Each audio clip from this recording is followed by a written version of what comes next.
Parents and high school students rallying today in a push to get the ball rolling for high school sports. The two presidential candidates indirectly squaring off in dueling town hall events, both men taking questions from voters just weeks from the election. And the help a new multi-million-dollar facility plans to offer veterans in the South Bay. ABC 10 News at 11 starts now. ABC 10 News at 11 starts now. Welcome. Thanks for joining us. I'm Virginia Cha. Some new developments here. Students in Vista will be returning to the classroom next week. The school board voted late last night to finalize their reopening plan. Now, prior to that meeting, the Vista Unified School District sent out a memo on Monday saying schools would be reopening on October 20th. And they will have normal class sizes. That's what the memo said. But the Vista Teachers Association says they don't think that's a good idea, saying current spacing between desks in some classrooms is less than 6 feet. We want our district to mitigate the 4 C's, and that is close, closed, crowded, and continuous. The district's reopening plan states there are many health and safety precautions in place, and that students who want to continue with virtual learning can do that. Well, after a back and forth that ended with the second debate being canceled, both presidential candidates took to two different stages last night, each holding nationally televised town halls at the same time. ABC's Andrew Dimbert with how it played out and where the candidates landed on hot-button issues. Instead of dueling on the same debate stage, President Donald Trump and Joe Biden sparred from afar, holding simultaneous town halls. Trump from Miami, Biden on ABC in Philadelphia. On the coronavirus, the candidates offering different visions for how to lead the country out of this pandemic. Because I was okay with the masks, I was good with it, but I've heard many different stories on masks. And when a president doesn't wear a mask or makes fun of folks like me when I was wearing a mask for a long time, then, people say, well, it mustn't be that important. President Trump admitting he doesn't get tested every day, but also saying he can't remember when he last tested negative before contracting COVID-19. And you don't know if you took a test the day of the debate? Possibly I did, possibly I didn't. Throughout the night, the president touted his record to voters, while Biden laid out his own potential policies, including hinting he may add seats to the Supreme Court if elected, if Republicans confirm Judge Amy Coney Barrett. Well, I'm not a fan. I didn't say it depends on how this turns out. But don't voters have a right to know where you stand? They do have a right to know where they stand, and they'll have a right to know where I stand before they vote. So you'll come out with a clear position before Election Day? Yes, depending on how they handle this. As the candidates differed on almost every platform, both also addressed issues of racism and efforts to unite the country. I'll say it loud, and I'm very proud of it.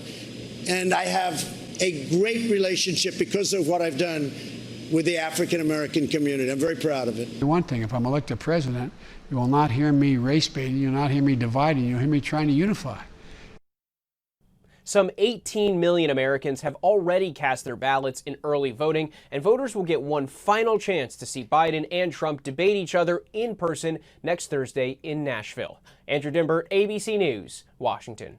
And following those town halls last night, President Trump is preparing for a cross-country trip to make an appearance in Southern California. The president is reportedly scheduled to appear at a private fundraiser in Newport Beach on Sunday. Now, it was supposed to be held earlier this month, but had to be put off after the president was diagnosed with the coronavirus.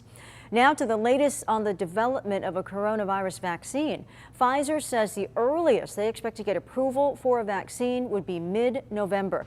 To get that approval from the FDA, companies need to monitor trial participants for at least 2 months to determine if the vaccine is safe. Pfizer will reach that point by mid-November, but they are also still waiting to find out if their vaccine is effective against coronavirus. Meanwhile, Moderna could seek approval in late November. If a vaccine is approved, its release would be limited at first and then ramped up over the next several months. We have some new details on a South Bay church's challenge to the state's restrictions on indoor worship services. A federal judge has once again denied it.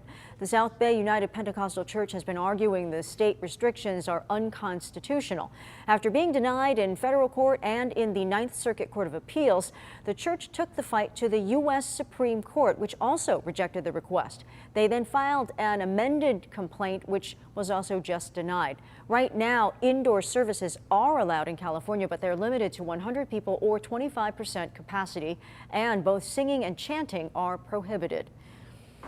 Well, a brand new clinic for veterans opening its doors in the South Bay this morning. ABC 10 News reporter Natay Holmes gives us a tour inside this facility that is expected to help thousands. It's 3 times the size of the facility it's replacing. The new South Bay VA clinic has the capacity to serve up to 25,000 veterans. And it allows us to really substantially increase the breadth of services that we can offer. We had run out of space in our old location a while ago, and so this really gives us the chance to serve veterans that have earned their health care benefits. Inside the $27 million facility, there will be 28 exam rooms and 12 consultation rooms. That number more than doubled compared to the previous 11 at the old clinic. The new facility also comes equipped with optometry, women's health, lab services, and hearing tests. New testing booths have also been placed inside. Previously, many veterans had to drive all the way to La Jolla or Mission Valley for this service. We're going to be able to take many of our specialty physicians and have them come down into the South Bay and see patients here. The VA's website says 529 veterans have been diagnosed with COVID-19 in San Diego and have been treated within the VA health system. Due to COVID-19, the new clinic is built with physical precautions like plexiglass separating the patients and staff at the front desk. Natay Holmes, ABC 10 News. A family forced out of their home in Escondido overnight. The people inside got out safely, but one cat died. Crews had a tough time knocking down the flames in the attic. Arson investigators were called in along with the Red Cross. No word yet on how that fire started. Well, this morning, the San Diego Humane Society seeing off a young mountain lion cub that they helped nurse back to health. The Humane Society's Project Wildlife has been nursing the cub back to health since firefighters found it struggling up in Idlewild last month. She was dehydrated, weak, and only weighed 10.5 pounds at that time. Well, since then, she has rebounded and is in great health, now 22 pounds. Now that she's healthy, her caretakers are saying goodbye. It's bittersweet. The cub is moving to Scottsdale, Arizona, where she'll live with other mountain lion cubs her own age. Aw, so cute. One of several mountain lion cubs discovered during these fires, Megan, and being helped. Yeah, no, I'm glad that we're able to save them and do what we can. And the Humane Society, they just never cease to amaze me. All right, I want to show you Poway right now. It's beautiful from this shot, but Poway has seen record-setting heat 3 days in a row, and I'm forecasting another record today. So Tuesday, we hit 102. Wednesday, 95. Or excuse me, 95 was what we tied. Thursday, 99. And today, I'm forecasting 99 degrees, which would set a new record after the record right now is set at 90. Need to switch those Tuesday numbers. 102 was actually the new record. Right now, we're sitting at 89 degrees there, 91 in Alpine and in Fallbrook, 94 degrees in Ramona. So a pretty warm day right now. That heat advisory that has been in effect since Tuesday finally ends tonight. And I will be pinpointing the cooler weather headed our way this weekend and beyond when I come back with your full forecast. Virginia? All right. Thanks so much, Megan.